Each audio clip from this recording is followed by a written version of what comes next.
আসসালামু আলাইকুম রহমতুল্লাহ। King Abdullah park, এটা সৌদি আরবের রাজধানী রিয়াদে অবস্থিত।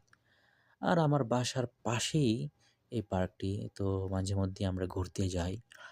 আমরা রাতের বেলা ঘুরতে আসছিলাম, একজন ভাই দেখলেন যে সে এই সাইকেল দিয়ে, বাংলাদেশি ভাই, সাইকেল দিয়ে সে চিপস পানি এগুলা এখানে বিক্রি করে। তো ভালো ইনকাম সৌদিরা নিয়ে থাকে। সৌদিরা বা যারা ঘুরতে আসে, এখানে তো দোকান নেই। তো তার কাছ থেকেই সব চিপস, পানি এগুলা কেনাকাটা করে। তো খুবই নিরাপদ একটি জায়গা। বাংলাদেশে তো এরকম রাতের বেলায় ঘোরাঘুরি করা ইম্পসিবল। সৌদি আরবে একেবারেই নিরাপদ। আমরা রাতের বেলায় ঘুরতে আসছি, হাজার, হাজার মানুষ এখানে ঘুরতেছে, সময় কাটায়। তো পরিবার নিয়ে ঘুরতে আসে। আপনিও আসলে পরিবার নিয়ে ঘুরতে আসতে পারেন।